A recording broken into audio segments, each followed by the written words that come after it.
এমন একটা মানুষ চাই যে কিনা সৎ হতে হবে, সৎ আয় রোজগার করে তার বাবা মাকে দেখবে বা আমাকে দেখবে বা আমাদেরকে টেক কেয়ার করবে, ওরকমই। সুপ্রিয় দর্শক, আসসালামু আলাইকুম। আপনারা দেখতে পাচ্ছেন একটি মিষ্টি আপুকে, ওনার সাথে আছে দুইজন ছেলে। আজকে জানবো এই আপুকে নাকি তারা বিবাহ দিতে চাচ্ছেন, তাদের সুসম্পর্কটা কিরকম, কে কার কি হয় এবং কেমন পাত্র পেলে সে তাকে বিবাহ দিবে। আসসালামু আলাইকুম আঙ্কেল, কেমন আছেন আপনি? আল্লাহ খুব ভালো রাখছে। জি, এই আপুটি আপনার কে হয়? আমার মেয়ে। আপনার মেয়ে? ভাইয়া আপনি ওনার কি হন? ওটা আমার ছেলে। ও মানে আপনার ছেলে, মানে একটা ছেলে একটা মেয়ে, মানে আপনার দুই সন্তান। আপনি যে আমাকে ফোন করেছিলেন যে আপনি একটা প্রতিবেদন করবেন, সেই প্রতিবেদনে আপনি নাকি আপনার এই মেয়েকে বিবাহ দিবেন। হ্যাঁ, আপনার এই মেয়েটির নাকি আগে একটি বিবাহ হয়েছিল, সেখান থেকে ডিভোর্স দিয়ে নিয়ে আসছেন। হ্যাঁ, পাশাপাশি শুনেছি সে নাকি প্রবাসেও ছিল। তো ঘটনাটা সম্পূর্ণ তো সত্য, তাই না? সত্য। তো কি এমন সমস্যা আপনার এই মেয়ের যে যার কারণে এখন আপনি আবার নতুন করে ওনাকে বিবাহ দিতে চাচ্ছেন? মেয়ে ডিভোর্স হয়ে গেছে, মেয়ে তো আর ঘরে রাখার জিনিস না, বিয়া তো দিতেই হবে। ওই সম্বন্ধ আসে, এমনি ঘটক সম্বন্ধ নিয়ে আসে, কিন্তু আমার পছন্দ হয় না, আবার তাদের পছন্দ হয় না, এরকম ভাবে চলতেই আছে। দেখলাম যে একটা প্রতিবেদন যদি করি, তাহলে যদি সাংবাদিকের হাতে যদি ভালো কোনো ছেলে থাকে নিয়ে আসবে।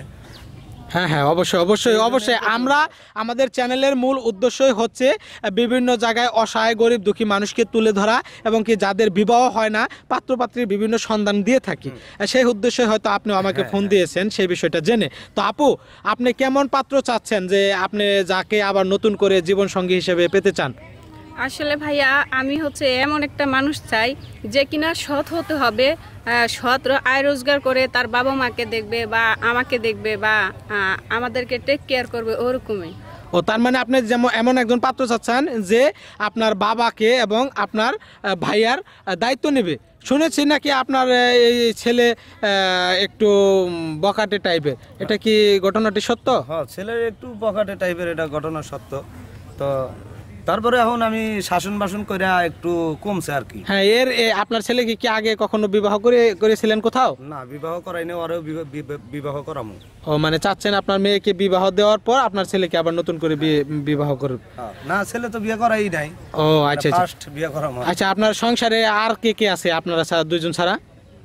আমার মেয়ে আর ছেলে আর আমার ওয়াইফ। আপনার ওয়াইফও আছে।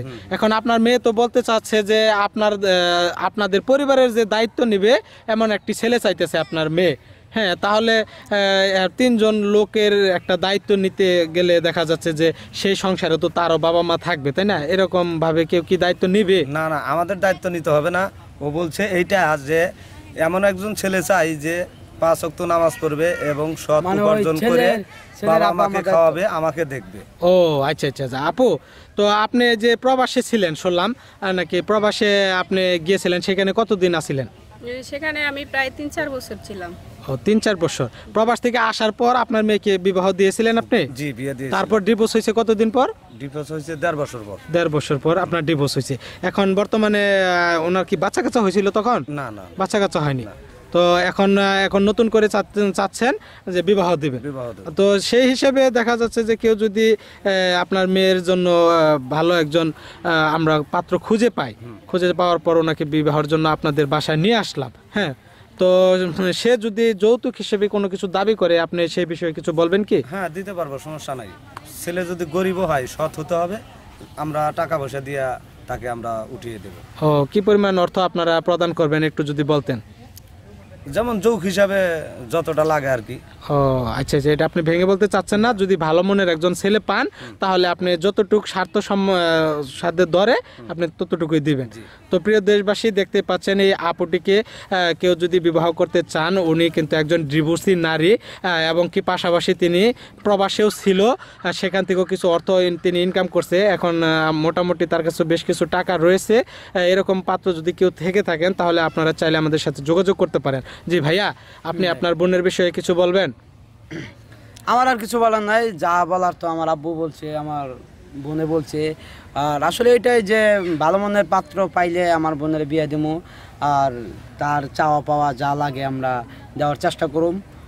ভালো হলে আমরা আমাদের সবটা দেওয়ার চেষ্টা করুম।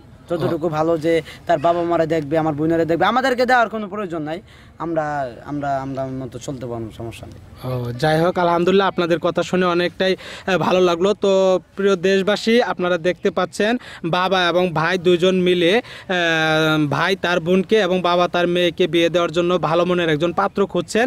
সেই সুবাদে আজকের এই প্রতিবেদনটা করা। যদি কেউ থেকে থাকেন এরকম যে এই আপুটিকে বিবাহ করে নতুন করে সংসার জীবন পাততে চান, তাহলে অবশ্যই যোগাযোগ করতে পারেন।